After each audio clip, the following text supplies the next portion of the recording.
안녕하세요. 오늘도 사연살롱을 찾아주셔서 감사합니다. 결혼은 사랑의 결실이 아닌 현실적인 타협이란 걸 뒤늦게 깨달은 30대 여성이에요.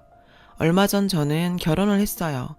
동화 속 주인공 이야기처럼 오래오래 행복하게 살았습니다를 꿈꾸며 선택한 결혼은 아니었지만 그래도 단란한 가정을 꾸리고 그 안에서 소소한 행복을 누리고 싶은 마음은 있었죠. 또 그렇게 되리라는 확신도 있었고요. 그게 얼마나 힘든 일인지 모른 채 말이죠. 남편과 저는 인도 여행 중에 만났어요. 당시 전 콜카타에 있는 테레사 하우스에서 봉사활동을 하고 있었죠. 그곳엔 7개 정도의 봉사활동 장소가 있는데 저는 그중 시슈바반이라는 곳에서 봉사활동을 했어요. 갓난아이나 고아, 장애우들을 돌보는 곳이었죠. 그곳에서 저는 해외 입양을 앞둔 갓난아기들을 돌봤어요. 새까만 눈동자, 살기 위해 악착같이 우유병을 움켜쥐던 아이들의 모습이 아직도 눈앞에 선해요. 당시 1달짜리 비자를 받아갔던 저는 테레사 하우스에서 2주간 봉사활동을 하고 나머지 2주 동안은 인도 여행을 하기로 했어요. 남편은 그때 만났고요. 같이 봉사활동을 했던 독일 친구한테 들었는데 자이살메르에서 낙타 트레킹을 신청하면 사막에서 별을 보며 하룻밤을 지낼 수 있다더라고요. 별을 보며 사막에서 잔다고? 구미가 당겼죠. 그래서 앞뒤에 안 재고 자이살메르로 향했어요. 그런데 그곳에 도착도 하기 전에 전 인도란 나라에 대해 질려버렸죠. 인도는 정말이지 여자 혼자 여행할 곳이 못 되더라고요. 기차나 버스를 타고 가다 보면 어김없이 가슴 한켠을 톡톡 건드리는 느낌이 들었어요. 처음엔 이게 뭐지? 하고 그냥 넘겼죠. 그 정도로 미세한 터치였으니까요. 근데 알고 보니 현지인들의 성추행 수법이더라고요. 팔짱을 딱 끼고선 안 보이게 팔밑으로 손가락을 펼쳐서 닿을 듯 말 듯 여자의 가슴을 만지는 거죠. 처음엔 그 손가락을 보고 얼마나 기겁을 했던지 나중엔 화가 나서 멱살을 쥐고 쌍욕을 해줬어요. 자주 당하다 보니 악에 바치더라고요. 그랬더니 어떻게 알았는지 인도 사람들이 몰려와선 성추행범에게 돌을 던지더라고요. 그날도 버스 안에서 옆자리 남자가 제 가슴을 건드리길래 욕을 한 바가지 퍼붓고 있는데 뒷좌석에서 한국말 소리가 들리는 거예요. 아, 양아치 새끼네. 돌아보니 더벅머리에 수염까지 덥수룩한 한국 남자였죠. 차림새가 꼭 인도 수도자인 사두 같았어요. 그는 벌떡 일어나 제 옆자리 남성을 끄집어내곤 자기가 제 옆에 앉더라고요. 순식간에 일어난 일이라 전 놀란 눈으로 남자를 쳐다봤죠. 그제야 남자는 제 눈빛을 읽곤 저 나쁜 사람 아닙니다 라고 하더군요. 그래서 저도 그걸 어떻게 믿어요, 그쪽이 누군지도 모르는데 라고 받아쳐줬죠. 그랬더니 남자는 피식 웃더라고요. 오성준입니다. 그쪽은요? 난 모르는 사람한텐 이름 말 안 해요. 퉁명스럽게 말하곤 몸을 틀어 창가 쪽으로 붙어 앉았어요. 로컬버스는 한참을 달려 자이살메르에 다다랐죠. 깜빡 잠이 들었던 저는 사람들이 버스에서 내리는 소리에 눈을 떴어요. 옆자리 남자는 이미 사라지고 없더라고요.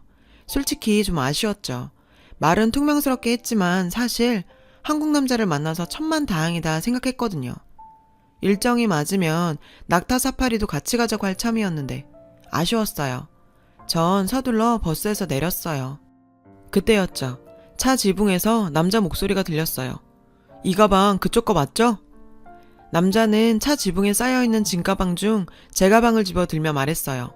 그리곤 제가 대답할 겨를도 없이 제게 가방을 던져줬죠. 저는 남자를 보자 안심이 됐어요. 그래서 악수를 청하며 말했죠. 정예은이에요. 남편은 제 손을 잡으며 피식 웃더군요. 알아요. 모르는 사람한텐 이름 안 가르쳐준다더니 가방에 떡하니 써놓고 다니면 어떡해요? 이거 남자 꼬시는 수법 아닌가 몰라? 그제야 생각이 났어요. 혹시 짐이 섞였을 때 찾기 쉬우라고 배낭에 영문으로 이름을 적어둔 사실이요. 남자와 전 다행히 일정이 맞아서 함께 낙타 사파리를 했어요. 비현실적인 사막의 밤은 정말 아름다웠죠. 그렇게 우리는 제가 한국으로 떠나는 날까지 여행을 함께 했어요. 그날 자이살메르로 향하는 버스에서 만난 그 남자가 바로 제 남편이 되었죠. 남편은 일남 이녀 중 장남이었어요. 개천에서 난 용까지는 아니었지만 어려운 형편에 혼자 힘으로 대입 공기업 취직까지 해낸 사람이었어요. 부모님 도움 없이 말이에요. 당시 남편은 대학 졸업 전 공기업에 취직이 확정된 상태였어요. 그래서 열심히 아르바이트를 해서 모은 돈으로 입사 전 꿈에 그리던 인도 배낭여행을 떠났던 거예요. 저한테는 그때가 갑작스런 엄마의 죽음에 충격을 받아 방황하던 시기였고요. 그런 저에게 친한 과 선배가 인도로 봉사활동을 다녀오라고 하더라고요. 콜카타에 있는 테레사 하우스는 그 선배가 추천해준 곳이었죠. 선배 말대로 그곳에서 몸도 마음도 추스러야겠다 생각했는데 결과적으로 인생의 반려자를 만나서 마음의 안정을 찾게 된 거죠. 그래서 전 제 남편이 돌아가신 엄마가 보내준 사람이라고 생각했어요. 하지만 그건 엄청난 착각이었죠. 남편은 월급으로 본인 학자금 대출을 갚아갔고 그러고도 밑으로 줄줄이 달린 여동생들 대학 등록금과 학원비를 감당해야 했어요. 부모님이 계셨지만 두 분 모두 남편한텐 짐밖에 안 되는 분들이셨죠. 실질적인 가장은 남편이었어요. 중고등학생 때부터 말이죠. 전 그런 남편이 늘 안쓰러웠어요. 제가 이 남자와 결혼을 생각한 이유 중 하나가 그가 짊어진 삶의 무게를 나눠주고 싶었기 때문이에요. 지금 와서 생각해보면 그게 얼마나 무모한 생각이었는지 후회가 되지만요. 복학 후 나머지 학기를 마친 저는 과 동기 3명과 함께 디자인 사무실을 오픈했어요. 초기엔 수입이 전무했어요. 당연하죠. 저희 같은 무명의 초짜 디자이너한테 누가 일을 맡기겠어요? 저라도 안 맡기죠. 그래서 일단 이름 있는 공모전에 참여해서 수상을 하는 데 집중했어요. 운 좋게 동기들과 전 해외 유수의 공모전에서 수상을 하게 됐고 그걸 발판 삼아서 일감을 따낼 수 있었죠. 이후론 회사 이름을 알리는 데 열을 올렸어요. 물론 그러는 사이에도 해외 공모전은 꾸준히 참여했어요. 그렇게 공모전 트로피가 하나 둘 쌓여갈수록 우리 회사는 점점 커졌죠. 아직 안심할 정도는 아니지만 그래도 직원들 월급은 무난히 뽑을 정도는 됐어요. 일이 안정되고 보니 어느덧 제 나이가 30이 넘었더라고요. 정신없이 달리느라 나이 먹는 것도 모르고 살았던 거예요. 그제야 슬슬 결혼 생각을 하게 됐어요. 그건 남편도 마찬가지였어요. 동생들 뒷바라지하느라 남편도 결혼을 생각할 겨를이 없었거든요. 사실 우리처럼 오래된 연인들은 결혼 전에 이미 가족이 돼버렸기 때문에 굳이 식을 올리는 거에 연연하지 않게 돼요. 그 얘기는 풋풋했던 연인 사이에서 서로에 대한 의무감과 함께 만나는 전우와 같은 사이로 변했다는 걸 의미하기도 하고요. 이제 와서 다른 사람을 만나자니 또 다시 시간과 돈, 감정 소모를 하긴 싫고 어지간하면 그냥 살자 싶은 마음이요. 당시 제 마음이 딱 그랬어요. 모르긴 해도 남편 역시 그랬던 것 같고요. 10년 가까이 연애를 한 우리는 그렇게 결혼을 했어요. 사실 오래전부터 우린 신혼여행을 우리가 처음 만난 인도로 떠나기로 약속했었어요. 그런데 남편이 극구 반대를 하더라고요. 자기나 나나 일정을 길게 뺄 처지가 안 되니까 근처로 갔다 오자더군요. 그래서 가까운 다낭으로 가기로 했어요. 그런데 자기야, 민정이가 자기도 따라가고 싶다고 해서 말이야. 물론 우리 일정에 끼는 건 아니고 지 친구랑 같이 다닐 거니까 신경 안 써도 된대. 뭐? 아니 그래도 그렇지 어떻게 신우이랑 신혼여행을 같이 가냐? 나중에 가라 그래. 솔직히 싫었어요. 누가 좋겠어요. 신우이가 신혼여행을 따라온다는데. 알잖아 민정이 우리 형편 때문에 졸업여행도 못 갔던 거. 지 친구 중에 해외여행 못 가본 건 자기 하나뿐이래. 자기야 어떻게 안 될까? 딱 하긴 했죠. 남들 다 가는 고등학교 수학여행을 돈이 없어서 혼자 못 갔다는데 생각 끝에 전 그러라고 했어요. 우리 일정에 끼는 것도 아니고 갈 때 올 때 비행기만 같이 타는 거니까 말이에요. 대신 숙소 따로 잡아야 돼. 알았지? 그렇게 우리 부부는 신우이와 신우이 친구 이렇게 넷이 비행기에 올랐어요. 다낭 공항에 내려 두 사람을 택시에 태워 보내고 저랑 남편은 리조트에서 보내준 밴을 타고 숙소로 향했죠. 프라이빗 리조트라 시내에서 거리가 먼 게 흠이었지만 그래도 풍경은 정말 끝내줬어요. 게다가 개인 풀이 있어서 편하게 수영도 할 수 있었고요. 우린 짐을 풀고 리조트 내 레스토랑에서 점심을 먹었어요. 그런데 밥 먹는 내내 남편이 자꾸 톡을 하더라고요. 신경 쓰이게 말이죠. 누구야? 신혼여행 중인데 매너 없이. 남편은 당황하며 동생이 환전한 달러를 실수로 자기 가방에 넣어왔다는 거예요. 그것 때문에 신우이가 베트남 돈으로 환전도 못하고 있다고. 전 갖다 주라고 했어요. 그랬더니 남편은 말이 떨어지기가 무섭게 일어나 가버렸죠. 참 기분이 좀 그렇더라고요. 그런데 점심때 나간 사람이 해질녘이 다 되어가는데도 감감무소식인 거예요. 아무리 톡을 해도 확인도 안 하고. 그래서 신우이가 있는 호텔로 가려고 옷을 입었어요. 그리고 남편 폰에 톡을 남겼죠. 하도 안 와서 내가 그쪽으로 간다. 땡땡땡 호텔 맞지? 근데 톡을 보내자마자 바로 톡이 오는 거예요. 아냐, 오지마. 나 지금 리조트로 가는 길이야. 오늘 내내 톡을 보내도 확인도 안 하고 답장도 없더니 내가 간다니까 바로 답톡이 오는 게 마음에 좀 걸렸어요. 그때 의심을 했어야 했는데. 답톡을 받고 30분이 지나서야 남편은 리조트로 돌아왔어요. 뭐야, 돈만 전해주고 온다던 사람이 이제 오면 어떡해. 오늘 하루 다 날렸잖아. 다른 날도 아니고 신혼여행인데 자기 가서 뭐 하다 왔어? 그러자 남편은 버럭 소리를 질렀어요. 하긴 뭘 하다 와. 민정이가 해외여행은 처음이니까 환전하는 거 가르쳐주고 마트 들러서 먹을 거 좀 사다 주다 보니 늦은 거 가지고. 이해가 안 가는 건 아니었지만 그래도 그런 일이 있었으면 톡이라도 해줘야 하는 거 아니에요? 기다리는 사람 생각도 않고. 근데 환전하고 마트에 들렀다 왔다는 사람한테서 좋은 냄새가 났어요. 자기 샤워했어? 자기한테서 좋은 냄새가 나네. 그 순간 남편은 분명 움찔했어요. 샤워는 무슨, 하도 뛰어다니느라 땀이 좀 나서 마트에서 시향 중인 향수 좀 뿌렸어. 자기야, 언제까지 그 일로 싸울 거야. 우리 신혼여행 온 거잖아. 즐겁게 보내다 가야지. 안 그래? 오다 보니까 아시아파크가 꽤 그럴듯하던데. 가서 놀다 오자. 응? 전 못 이긴 척하고 남편을 따라 나섰어요. 그렇게 신혼여행 첫날 밤이 지나갔죠. 아침에 눈을 떠보니까 남편이 발코니에 나가 톡을 하고 있더라고요. 또 신우인가 보다 했죠. 신혼여행까지 와서 동생을 챙기는 남편을 보니 좀 짠하더라고요. 몸은 하나인데 아내와 부모, 동생들까지 보살펴야 하는 사람들 천진이 말이에요. 그래서 어지간하면 저도 좀 거들까 하고 남편이 샤워하러 들어간 사이 남편 휴대폰을 열어봤어요. 패턴으로 잠겨있더라고요. 평소 남편의 손가락 움직임을 따라 그려봤더니 열리더라고요. 그래서 톡을 열었는데 자기야, 나 심심해. 언제 올 거야? 마눌은 아직도 자? 설마 어제 나랑 하고 가서 마눌이랑 또 밤일한 거 아니지? 그런 거면 나 가만 안 있어? 맙소사, 그동안 남편이 받았던 톡은 신우이가 아닌 신우이의 친구, 아니 남편의 상간녀였어요. 이 미친 인간이 신혼여행에 지 상간녀를 끌고 온 거예요. 게다가 신우이란 년은 그걸 알고도 상간녀를 돕고 있었고요. 피가 거꾸로 솟는 것 같았어요. 당장이라도 저 남편 놈을 갈기갈기 찢어버리고 싶었죠. 남편 놈은 내가 이 사실을 알게 된 줄도 모르고 욕실에서 콧노래까지 흥얼대더군요. 전 심호흡을 했어요. 무작정 덤볐다가는 오히려 제가 당할 수도 있으니까요. 냉정을 찾아야 했죠. 그래서 일단 톡에 남겨진 남편과 상간녀의 대화를 사진으로 찍어뒀어요. 그리고는 다시 침대로 들어가 자는 척을 했죠. 욕실에서 나온 남편은 제 쪽을 쓱 살피더니 휴대폰 확인을 하더라고요.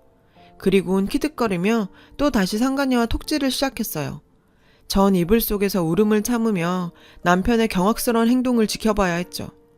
오후가 되니 어김없이 남편은 나갈 궁리를 하더군요. 하지만 이미 환전도 했겠다. 딱히 핑곗거리가 없었던 거예요. 제 눈치를 보며 눈알만 굴리고 있는 남편을 보고 있자니 욕지기가 일었어요. 그래서 난 몸이 안 좋아 숙소에서 쉴 테니 동생 데리고 시내 구경이나 하고 오라고 내보냈어요. 남편은 아주 죽다 살아난 사람처럼 화색을 띠며 바로 튀어나가더군요. 어디가 아프냐는 말도 없이 말이죠. 남편이 나가고 욕실에 물을 틀어놓고 한참을 울었어요. 내가 처한 이 상황이 기가 막히고 남편에 대한 배신감을 참을 수 없었죠. 게다가 신혼여행까지 따라온 저 상간녀도 용서할 수 없었고요. 지도 여자면서 어떻게 평생 한 번뿐인 신혼여행까지 따라와요? 그걸 도와준 신우이는 또 어떻고요? 일단 저는 남편과 신우이 SNS를 뒤져봤어요. 그리곤 하나하나 신우이 친구와 얼굴을 비교해봤죠. 댓글 하나까지 사사시 뒤져보니 대략 윤곽이 나오더군요. 이름은 안은정. 신우이와는 고등학교 동창이었어요. 현재 남편과 같은 직장에 다니고 있고 집이 꽤 사는 모양인지 영국 유학까지 다녀왔더군요. 상간녀의 SNS에 올려진 사진을 보니 남편의 SNS에 있는 사진 속 장소들과 겹치는 곳이 많았어요. 그런 사진들이 올라오기 시작한 건 약 1년 전부터였더라고요. 적어도 두 사람이 만나온 건 최소 1년이 넘었다는 얘기죠. 이대로 호텔방을 급습해서 머리채를 쥐어 뜯어놓을까? 아니면 회사 정문 앞에서 두 연놈의 불륜 사실을 까발리며 피켓 시위를 해? 그것도 아니면 SNS에 둘이 낯뜨거운 대화를 도배를 해버려? 생각은 많았지만 어느 것 하나 답이 될 만한 건 없었어요. 그랬다간 오히려 저를 명예훼손으로 고발할 수도 있으니까요. 저것들이 뭘 못하겠어요. 결국은 위자료 소송밖에는 없었죠. 그러기 위해선 증거를 모아야 했어요. 그래서 그 연놈들 앞에서 평정심을 유지하려 노력했죠. 그렇게 인생 최악의 신혼여행에서 돌아온 전 틈틈이 남편의 폰을 통해 둘 사이의 은밀한 대화와 사진, 동영상들을 모아두었어요. 그리고 얼마 뒤 남편과 상간녀가 함께 집으로 왔어요. 당신 도대체 왜 이래? 우리가 무슨 짓을 했다고 생사람을 잡아? 남편은 펄펄 뛰며 화를 냈어요. 상간녀 역시 마찬가지였죠. 사모님, 저한테 왜 이래요? 내가 언제 과장님이랑 만났다고 이래요? 저요, 명예훼손으로 소송 걸 거예요. 우리 아빠가 누군지 알고나 이래요? 아주 둘이 가관도 아니었죠. 두 사람이 길길이 날뛰는 데는 이유가 있었죠. 제가 두 사람 급여에 가압류 신청을 했거든요. 가압류 신청을 하면 법원에서 회사의 가압류 사유를 밝혀주는데 거기에 간통이라고 명시돼 있으니 회사에 소문 퍼지는 건 시간 문제였죠. 이건 어디까지나 합법적인 방법이니 둘이서 죽이니 살리니 난리 굿을 피워도 법적으론 아무 하자가 없고요. 위자료 소송 해봐야 고작 1, 2천 받는데 그거 받는다고 이것들한테 받은 상처가 아물기나 하겠어요. 그래서 저도 이것들 얼굴에 똥칠 좀 해준 거죠. 글쎄, 네 아빠가 누군지 모르겠지만 네가 몸뚱이를 그렇게 함부로 굴리고 사는 걸 보니 네 부모도 알만하다. 뭐? 몸뚱이를 굴려? 야, 너 지금 부하 직원 앞에서 뭐 하는 짓이야? 당장 사과해. 사과하라고. 막말로 네 말대로 우리가 만났다고 치자. 증거 있어? 증거 있냐고. 전 리모컨을 들어 TV 화면에 동영상을 띄웠어요. 남편과 상간녀가 침대에 뒤엉켜 정사를 벌이는 동영상이었죠. 커다란 TV 화면 속에 두 사람의 알몸이 적나라하게 드러났어요. 스피커에선 상간녀의 간드러지는 시름소리가 연신 흘러나왔고요. 전 상간녀가 톡에 남긴 문자를 읽어줬어요. 오빠, 이거 집에 가서 마늘 보여줘. 미쳐 날뛸걸? 두 사람은 얼굴이 하얗게 질렸어요. 증거 달래서 줬는데 만족해? 혼자 보기 아까워서 니네 회사 홈피에 올려줄까 하다가 내가 쇠고랑 차기 싫어서 말았어. 대신 집에 있을 때마다 틀어놓고 보려고. 돈 주고도 못 보는 남편 새끼 정사신인데 얼마나 흥미로워. 근데 얘, 넌 자존심도 없니? 내가 실컷 쓰던 거 그거 주워서 먹는 게 그렇게 좋았어? 게다가 쟤 잘 못하잖아. 솔직히 너도 그렇게 생각하지? 동영상 보니까 너 완전 연기 쩔더라. 지금껏 남자들이랑 그렇게 연기하면서 잤어? 어린 게 안 됐네. 그때였어요. 초윤정이 울렸어요. 인터폰 액정에 시부모님과 시누이들이 떴죠. 남편은 사색이 됐어요. 예은아, 내가 잘못했어. 내가 잘못했으니까 제발 그만해. 응? 이거 좀 꺼. 제발 꺼달라고. 나도 그러고 싶은데 이게 고장인가 봐. 안 꺼지더라고. 그러면서 전 일부러 볼륨을 더 키웠어요. 그리고 현관문을 열었죠. 안으로 들어오던 시집 식구들은 상간녀의 요란한 신음소리에 얼굴이 새빨개졌어요. 그 순간 남편은 미친 듯이 달려가 TV 코드를 뽑았어요. 하지만 이미 늦었죠. 시집 식구들이 커다란 TV 화면 속에서 알몸으로 움직이는 남편과 상간녀를 다 본 뒤였으니까요. 시아버님은 달려들어 남편을 때리기 시작했어요. 너 이 자식, 네가 인간이냐? 우리가 널 이렇게 가르쳤어? 시어머니는 주저앉아 울음을 터뜨렸죠. 큰 시누이는 달려들어 상간녀의 머리채를 잡았고 작은 시누이는 절 피해 도망가려다가 제가 던진 리모컨에 정통으로 이마를 맞았어요. 어딜 도망가? 어떻게 신혼여행에 네 오빠 상간녀를 데리고 올 생각을 하니? 지난 10년간 다달이 용돈에 오시며 화장품까지 다 사줬는데 어떻게 이런 식으로 날 배신해? 언니 미안해. 사실 내가 은정이한테 돈을 좀 빌린 게 있는데 신혼여행 데려가주면 그거 안 갚아도 된다고 해서 내가 미쳤었나 봐. 언니 미안해. 고작 돈이었니? 너 아주 돈 준다면 나라도 팔아먹을 년이구나. 없이 산다고 어떻게 인생도 싸구려로 사니? 됐고, 그동안 나한테 빌려간 돈, 내 방에서 훔쳐간 백이랑 화장품 하나도 빠짐없이 가져와. 안 그럼 경찰에 신고할 테니까. 그리고 당신 잘 들어. 내가 널 왜 선택했는지 알아? 네 인생이 불쌍해서. 어떻게든 살아보겠다고 발버둥 치는 게 가여워서. 그래서 너 택한 거였어. 근데 이렇게 사람 마음을 걸레짝을 만들어 놓니? 나 너한테 위자료 청구할 거야. 네가 피땀 흘려서 번 돈 최대한 긁어서 받아낼 거야. 그리고 너 상간녀, 너 조심해라. 내가 살아있는 동안은 너 행복하게 살도록 안 둬. 법이 인정하는 테두리 안에서 죽을 때까지 너 괴롭혀줄 거야. 결국 전 남편과 이혼을 했어요. 그리고 남편과 상간녀에게 위자료를 청구한 상태고요. 남편과 상간녀는 결국 퇴사를 했다더군요. 사내에 불륜 사실이 퍼진 데다 상간녀 부친이 회사로 찾아와 난동을 부렸거든요. 거길 어떻게 다니겠어요. 참 인생사. 정말 어떤 일이 펼쳐질지 모르겠더군요. 저는 다 잊고 다시 일에 몰두하려고 합니다. 얼마 전 큰 건을 따내서 한동안 눈코 뜰 새 없이 바쁠 것 같아요. 역시 전 남자보다는 일이 체질인가 봐요. 짧은 기간 동안 참 어이없고 가슴 먹먹한 일을 겪었어요. 그래도 털어놓고 나니 조금 편안합니다. 제 이야기를 들어주신 여러분의 일상도 안녕하시길 바랍니다. 여러분, 사연 댓글에 응원과 현명한 조언 부탁드려요. 좋아요와 구독은 저에게 큰 힘이 됩니다. 오늘도 좋은 일 가득하세요.